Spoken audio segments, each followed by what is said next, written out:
99% ہمیں دوسروں کے بارے میں غلط بتایا جاتا ہے۔ اپنے علماء اہل سنت مفتی منیب الرحمان صاحب جو میرے استاد محترم ہیں، اور اسی طرح طارق مسعود صاحب حافظہ اللہ، ان سے بھی میری یہ گزارش ہے کہ آپ بھی شرکت کر سکتے ہیں۔ بسم اللہ الرحمن الرحیم، السلام علیکم ورحمۃ اللہ وبرکاتہ۔ امید کرتا ہوں آپ لوگ خیریت سے ہوں گے۔ اللہ عز و جل آپ سب کو اپنے حفظ و امان میں رکھے۔ محرم الحرام کے حوالے سے مختصر پیغام ریکارڈ کرا رہا ہوں۔ ہمارے معاشروں میں جہاں پر امام حسین علیہ السلام کی یاد میں مجالس منعقد ہوتی ہیں، اور جس طرح عاشور کے اندر جلوس بھی نکلتے ہیں، یا جن معاشروں کے اندر جس ملک میں بھی اس کی اجازت دی گئی ہے وہاں پر یہ مجلسیں منعقد ہوتی ہیں۔ میں اس پہ بات نہیں کرنا چاہتا کہ ایک شخص سمجھتا ہے کہ یہ جلوس ہونے چاہیے، نہیں ہونے چاہیے، یہ مجالس منعقد ہونی چاہیے، سڑکوں پہ ہوں، باہر ہوں، گھروں میں ہوں، اس پہ بحث نہیں ہے۔ میں گفتگو اس پہ کرنا چاہتا ہوں کہ جہاں پر بھی اس کی اجازت ہے اور برسوں سے جہاں پر یہ منعقد ہوتے ہیں تو وہاں پر مختلف فرقوں کے لوگ بھی رہتے ہیں۔ اس لیے کوئی شخص کہتا ہوگا کہ بھائی مجھے اس بات سے اختلاف ہے، مجھے ان کے اس عمل سے اختلاف ہے، یا اس نے کچھ اور ایسی باتیں سنی ہیں جس حوالے سے اس کے دل میں نفرت پائی جاتی ہے، جس سے ہمارے معاشرے کے اندر لوگوں میں ایک گھٹن کی فضا بن جاتی ہے۔ تو ایسے میں ضروری یہ ہے کہ ہم دوسروں کو سمجھنے کے لیے ان کے پاس جائیں۔ میں یہ صرف شیعہ کے حوالے سے نہیں کہہ رہا ہوں، بلکہ یہ بات میں سنیوں کے حوالے سے بھی کہتا ہوں کہ اگر کوئی یہ سمجھتا ہے کہ اہل سنت وہ اہل بیت کے دشمن ہیں اور تمام سنی حضرات وہ اہل بیت علیہ السلام سے دشمنی کرتے ہیں، اگر اس کے ذہن میں یہ بات ہے تو اسے چاہیے کہ وہ اہل سنت کی مجالس میں جائے، ان کے پاس جائے اور وہ ان کو سنے اور ان کے پاس بیٹھے، ان کے علماء کے ساتھ گفتگو کرے۔ کیا وہ لوگ اہل بیت کے دشمن ہیں؟ اسی طرح میں اہل سنت سے یہ بات کرنا چاہتا ہوں کہ اگر وہ یہ سمجھتے ہیں، عوام سے میں یہ کہہ رہا ہوں، علماء کو تو اچھی طرح سے پتہ ہے ہمارے ہاں کہ حقیقت کیا ہے، لیکن عوام کو جو یہ بات بتائی گئی ہے کہ یہ لوگ صحابہ کرام کے دشمن ہیں، تو اب اس غلط فہمی کا خاتمہ کرنے کے لیے ہمارے پاس محرم الحرام کا یہ عشرہ بہت اہم ہے۔ اس میں شیعہ لوگ اپنے عقائد کا کھل کے اظہار کرتے ہیں، ان کی مجلسیں منعقد ہوتی ہیں، اس میں داخلے پر کوئی پابندی نہیں ہے۔ آپ وہاں پر جائیں، ان کے علماء کو سنیں، ان کے عقائد کو سمجھنے کا آپ کو موقع ملے گا۔ اس سے میں سمجھتا ہوں کہ جو غلط فہمیاں ہیں وہ دور ہوں گی۔ جو بھی ان کے بارے میں آپ کے ذہن میں بیٹھی ہوئی ہیں، آپ خود چلے جائیں، دروازے کھلے ہیں اور وہاں بیٹھ جائیں اور ان کو سنیں اور ان سے سوال کریں، ان کے علماء سے سوال کریں، ان کے ذاکروں سے سوال کریں۔ اگر آپ یہ ایک دیوار کھینچ لیں گے کہ میں نے ان کے پاس نہیں جانا، وہ یہ کہیں گے میں نے ان کے پاس نہیں جانا، تو پھر اسی طرح سے جو برسوں ہمارے دماغ میں جو باتیں بیٹھ جاتی ہیں اور علم داخل نہیں ہوتا، بلکہ جھوٹ، پروپیگنڈا، نفرت، یہ چیزیں بھرتی جاتی ہیں، تو اس کا خاتمہ پھر نہیں ہو سکتا۔ ان سب چیزوں کا خاتمے کے لیے ضروری ہے کہ پہلے ملنا شروع کیا جائے، ایک دوسرے کے پاس جائیں۔ تو یہ جو محرم الحرام کی مجالس ہیں، میں خاص طور پر ہمارے مسالک کے علماء سے یہ بات کہوں گا جو سنی مسلک ہیں، جو سنی فرقے ہیں پاکستان، ہندوستان اور بنگلہ دیش میں، اس ریجن کے اندر خاص طور پر دیوبندی حضرات، بریلوی حضرات، اہل حدیث علماء، ان سے میں یہ عرض کرنا چاہتا ہوں کہ ان کے مسالک کے جو بڑے علماء ہیں وہ، اور جو مشہور علماء ہیں، ایک تو وہ یہ ہمت پیدا کریں کہ وہ ان مجالس میں شرکت کریں۔ اگر وہ اپنے کسی مصلحت کی بنا پر شرکت نہیں کر سکتے ہیں تو کم از کم اپنی طرف سے نمائندے ضرور بھیجیں، وہ سن کے آئیں، نوٹ کریں ان کی باتوں کو۔ اس سے بہت سارے فوائد آپ کو ملیں گے۔ ایک تو یہ نا کہ اگر آپ یہ ثابت کرنا چاہتے ہیں کہ یہ لوگ صحابہ کے دشمن ہیں، تو آپ کو بہت سارا مواد بھی مل جائے گا کہ دیکھو میں خود گیا تھا اور میں نے یہ بات ان سے سنی تھی۔ تو پھر اگر آپ اپنی عوام کو بتانا چاہیں گے کہ بھائی یہ صحابہ کے دشمن ہیں، تو آپ صحیح گواہی دینے والے ہوں گے۔ لیکن اگر آپ نے سنا نہیں ہے اور آپ اسی طرح ہی آپ نے ممبر پہ ان کے بارے میں بتا دیا، تو آپ صحیح گواہی تو نہیں دے رہے ہوں گے۔ تو ایک تو بات یہ ہے کہ خود آپ کا اپنا مسلک، اپنے فرقے کے حق میں یہ بات ہے کہ آپ دوسروں کے پاس جائیں گے۔ دوسری بات یہ ہے کہ اگر آپ کے اس جانے سے دوسروں کو فائدہ تو ہوگا کہ چلو ہمارے ساتھ آئیں، لیکن آپ کو بہت بڑا فائدہ ہے، اور ایک تو میں نے بتایا کہ آپ جب اپنے فرقے کی ترجمانی کریں گے اور دوسروں کو باطل پہ ثابت کر دیں تو آپ بتا سکیں گے کہ جناب ہم نے خود سنا. اور دوسری بات یہ ہے کہ آپ کے اس عمل کو دیکھ کر آپ کے اپنے لوگ وہ یہ سمجھیں گے کہ ہمارے علماء کا ظرف بڑا ہے، اور کسی کو سننے سے، کسی کے پاس بیٹھنے سے ہمارا فرقہ یا ہمارا جو ایمان ہے، عقائد وہ اتنے کمزور نہیں ہیں کہ وہ صرف بیٹھنے سے ہی، یہ مجلس سننے سے ہی ختم ہو جائے. ہمارا اعتقاد بہت مضبوط ہے، ہم کہیں پہ بھی بیٹھ جائیں ہم سنی ہی رہیں گے. تو یہ سب سے زیادہ فائدہ ہمارے اہل سنت کے لوگوں کو ہی ہوگا اگر ہم ان کے پاس جائیں گے اور سنیں گے. تو ہمارے معاشرے کے اندر پاکستان میں یا دیگر ممالک میں جو مفتیان اعظم ہیں، جو دوسرے فرقوں کے لوگ ہیں، وہ ان مجالس میں شرکت کریں. اول تو خود بھی منعقد کرنی چاہیے. اس پہ میری ویڈیو آپ دیکھ لیں کہ محرم کیسے منائیں، آپ محرم کو کس طرح منا سکتے ہیں، میں نے اس پہ گفتگو کی ہے. لیکن دوسروں کے پاس جانے کے لیے جو میں یہ بات کہہ رہا ہوں تو اس کی بہت اہمیت ہے. اس محرم میں آپ دیکھیں کہ بحثیں شروع ہو جاتی ہیں، سیاہ لباس پہنے نہ پہنے، سبیل لگائے نہ لگائے، طرح طرح کی لوگ گفتگو کرتے ہیں، اور نفرت کے فتوے، نفرت کے میسیجز واٹس ایپ کے اوپر گردش کرتے رہتے ہیں.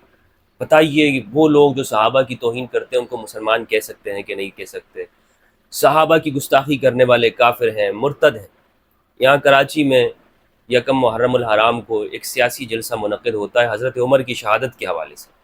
وہ سیاسی جلسہ ہوتا ہے، اس میں گورنمنٹ کے اداروں پہ تنقید ہوتی ہے، اس میں نظام کے اوپر، اس میں سسٹم پہ تنقید ہوتی ہے. اگر آپ حضرت عمر کی شہادت بیان کرتے ہیں تو اس کا طریقہ ہے کہ آپ حضرت عمر کے مناقب بیان کریں، لیکن جب آپ سیاست گفتگو کرتے ہیں تو لوگوں کو پتہ چل جاتا ہے کہ آپ کے مقاصد کچھ اور ہیں.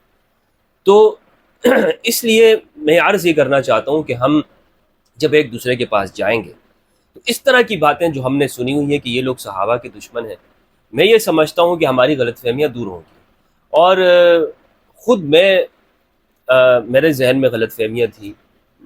میں مختلف مذاہب کے لوگوں کے پاس گیا ہوں، ان کو میں نے سنا ہے، اور مختلف مسلک کے اداروں میں نے تعلیم حاصل کی ہے. تو میں جانتا ہوں اس بات کو کہ 99% ہمیں دوسروں کے بارے میں غلط بتایا جاتا ہے.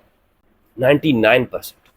اس کا آپ تجربہ کر سکتے ہیں، اس کا آپ اپنے گھر میں، اپنے معاشرے میں آپ دیکھ سکتے ہیں کہ جس سے دشمنی ہوتی ہے تو اس کے بارے میں غلط بتایا جاتا ہے. سیاسی جماعتوں کو آپ دیکھ سکتے ہیں، وہ ایک دوسرے کے بارے میں کیا پروپیگنڈے کرتے رہتے ہیں. اسی طرح آپ ایک علاقے کے اندر ہیں تب آپ دیکھ لیں کہ آپ کو بتایا جاتا ہے کہ وہ شخص غلط ہے، وہ اس طرح. ایک دکاندار دوسرے کے بارے میں پروپیگنڈا کرتا ہے، ایک پیر دوسروں کے بارے میں بولتا رہتا ہے کہ یہ جعلی ہے، یہ غلط ہے، یہ 2 نمبر ہے. مولوی دوسروں کے بارے میں کرتا ہے، ایک مسجد والا. تو اب یہ سب جو ہمیں 99% میں نے خود اپنی زندگی میں دیکھا ہے کہ غلط بتایا جاتا ہے. تو صحیح کیا ہے؟ صحیح وہ ہے کہ جو ہم خود ریسرچ کرتے ہیں، ہم خود تحقیق کرتے ہیں، ہم خود ایک چیز کے پاس جا کر اندر اتر کر دیکھتے ہیں کہ بھائی یہ چیز کیا ہے. پھر اس کا نتیجہ یہ نکلتا ہے کہ لوگ آپ کو گمراہ کہتے ہیں، مار دیتے ہیں، وغیرہ وغیرہ، لیکن آپ پھر حق کے لیے گواہی دینے والے ہوتے ہیں. اور یہ بہت بڑی بات ہے، قرآن میں اسی کا حکم دیا ہے کہ تم حق کے لیے گواہی دو. یہ جو ہم کہتے ہیں نا شہادہ، گواہی، اس کا مطلب صرف یہ نہیں ہے کہ آپ زبان سے کہیں کہ اللہ ایک. اس کا مطلب یہ ہے کہ آپ وہی بات کریں جو آپ دیکھ رہے ہیں، جو آپ سن رہے ہیں، جو آپ کی خود تحقیق ہے. اس کا مطلب ہے اللہ کے لیے گواہی دینا. اشہد اللہ الہ الا اللہ کا مطلب ہے حق سچ کی گواہی دینا کہ جو آپ نے دیکھا اسی کے مطابق آپ بات کریں. سنی سنائی بات کو آگے پہنچا دینا یہ آدمی کے جھوٹا ہونے کے لیے اتنا ہی کافی ہے کہ آدمی ادھر سے بات سنی اور ادھر پہنچا دی. تو لہٰذا اس محرم الحرام کو گزارنے کا جو طریقہ ہے، منانے کا جو طریقہ ہے، میں اپنے علماء اہل سنت مفتی منیب الرحمان صاحب جو میرے استاد محترم ہیں، اللہ ان کی صحت دراز فرمائے، ان سے میں یہ گزارش کرتا ہوں کہ آپ اپنے نمائندوں کو بھیجیں. اور اسی طرح طارق مسعود صاحب حافظہ اللہ، ان سے بھی میری یہ گزارش ہے کہ آپ بھی شرکت کر سکتے ہیں. اور اگر آپ نہیں تو آپ بھی اپنے مدارس سے لوگوں کو بھیج سکتے ہیں. آپ کے مدارس سے لوگ سیاسی جلسوں میں جاتے ہیں، بسیں بھر کے جاتی ہیں آپ کے مدرسوں سے. تو اس طرح دوسروں کے پاس، دوسروں کو سمجھنے کے لیے آپ ان کو بھیج سکتے ہیں. اور دیکھیں ہمارے ہاں یونیورسٹیز اور کالجز کے اندر تو ہوتا ہے نا، مختلف تجربات اپنے شاگردوں کو کرائے جاتے ہیں کہ ان کو کسی ایکسپرٹ کے پاس بھیجا جاتا ہے کہ وہاں جا کے بیٹھیں اور ان سے سیکھیں. یہ ہمارے یونیورسٹیز کالجز کے اندر مختلف اس کے شعبے قائم ہیں. تو مدارس کے اندر بھی ایک پورا چیپٹر ہے عقائد کے باب کا پڑھانے کا. میں یہ نہیں کہتا ہوں کہ آپ بچوں کو بھی بھیج دیں، اوروں کو بھیجیں، میں یہ کہہ رہا ہوں کہ جن کو آپ عقیدے پڑھاتے ہیں، درجہ ثابیہ کے اندر دور حدیث سے پہلے جو کلاس ہے وہاں موقوف علیہ میں ہمارے مدارس میں کتاب پڑھائی جاتی ہے، بعض مدارس میں عقیدہ تحاویہ پڑھائی جاتی ہے، بعض مدارس کے اندر شرح العقائد تفتزانی کی پڑھائی جاتی ہے۔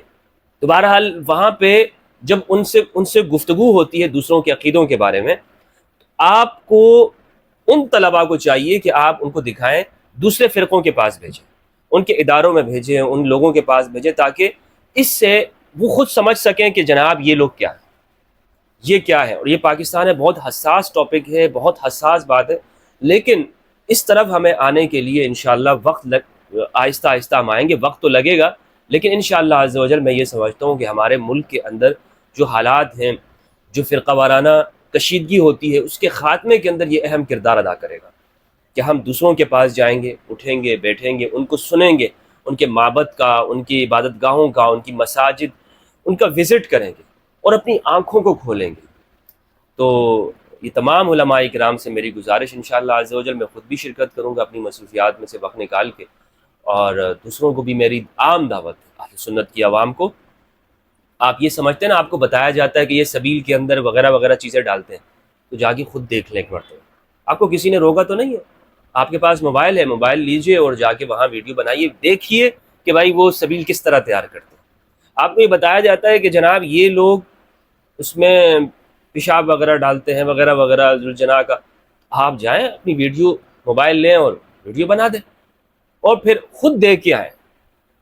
جب آپ خود دیکھیں گے انشاءاللہ آپ کی غلط فہمی دور ہوگی۔ میرا مقصد یہ نہیں ہے کہ آپ شیعہ بن جائیں یا وہ حلیہ اختیار کر لیں، وہ لباس اختیار، قطعاً نہیں ہے۔ آپ سیاہ لباس پہنتے ہیں یا نہیں پہنتے، یہ آپ کا اپنا دین ایمان ہے۔ آپ چھری چلاتے ہیں نہیں چلاتے، آپ کیا کرتے ہیں، ماتم کرتے ہیں نہیں کرتے، غم مناتے ہیں، میرا مقصد یہ ہے کہ ہم ایک دوسرے کو سمجھ کے بات کریں۔ میں یہ بات حق کے ساتھ اس لیے کہہ رہا ہوں کہ میں نے ان سب میں وقت گزارا، میں نے دیوبند کے اندر تعلیم حاصل کی ہے، بریلیوں کے اندر تعلیم حاصل کی ہے، پھر شیعوں کے پاس گیا ہوں، زیدیوں کو پڑھا ہے میں نے، اور اس لیے دیگر مذاہب کے لوگوں کے پاس بھی میں گیا، ان کو بھی قریب سے دیکھا۔ تو میں یہ جانتا ہوں کہ ہمیں 99% غلط بتایا جاتا ہے، 99%۔ تو میری اس بات کو اگر آپ غلط ثابت کرنا چاہتے ہیں، آپ خود جا کے دیکھ لیجیے، انشاءاللہ آپ کو بہت فائدہ ہوگا، ہمارے ملک کے لیے فائدہ ہوگا، ہم سب کے لیے۔